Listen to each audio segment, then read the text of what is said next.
കായംകുളം എരുവ തിരുവമ്പാടി നവനീത ശ്രീകൃഷ്ണസ്വാമി ക്ഷേത്രത്തിലെ മഹാഭാഗവത സപ്താഹ യജ്ഞത്തിന് സമാപനമായി. ഇതിനോടനുബന്ധിച്ച് അപവൃത സ്നാന ഘോഷയാത്ര നടത്തി.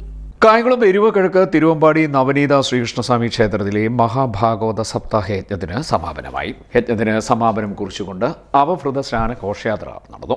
ഹരിനാമ കീർത്തനം, നിർമ്മാല്യ ദർശനം, അഷ്ടദ്രവ്യ ഗണപതി ഹോമം, വിഷ്ണു സഹസ്രനാമം, ഭാഗവത പാരായണം, സ്വർഗാരോഹണം, കലിയുഗ വർണ്ണന, പ്രഭാഷണം, അന്നദാനം എന്നിവയ്ക്ക് ശേഷമാണ് അവവൃത സ്നാന ഘോഷയാത്ര നടന്നത്. ക്ഷേത്രത്തിന് പടിഞ്ഞാറ് വശത്തുകൂടി തെക്കോട്ട് തിരിഞ്ഞ് കോലടത്ത് വടക്കതിൽ ജംഗ്ഷൻ വഴി പടിഞ്ഞാറോട്ട് ഗുരുമന്ദിരത്തിന് വടക്കുവശത്തുകൂടി കടവിശ്ശേരിയിൽ ജംഗ്ഷന് കിഴക്കുവശമെത്തി തുടർന്ന് വെങ്ങോലിൽ റോഡ് വഴി പരിപ്ര ജംഗ്ഷനിൽ ഘോഷയാത്ര വന്നു.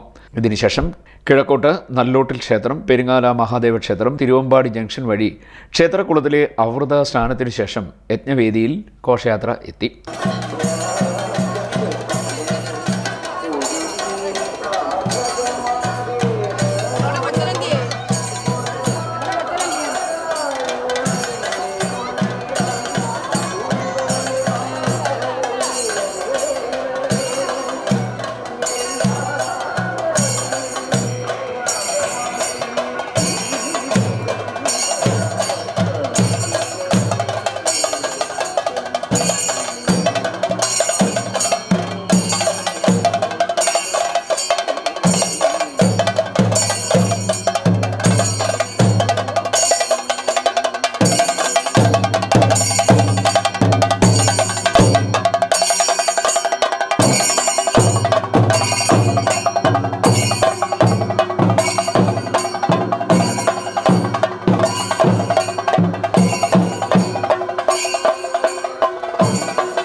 ഇതിനുശേഷം ദീപാരാധന, ദീപക്കാഴ്ച, യജ്ഞസമർപ്പണം, ആചാര്യ ദക്ഷിണ, ഭദ്രദീപം വിടർത്തൽ എന്നിവ നടന്നു.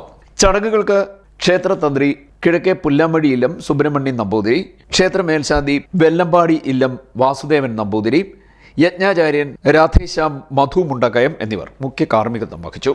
ചടങ്ങുകൾക്ക് ക്ഷേത്ര ഭാരവാഹികളായ PG Sivaraman Nair, KN Prabhakaran, V കൈരളികുമാർ തുടങ്ങിയവർ നേതൃത്വം നൽകി. CDNet news, Kayamkulam.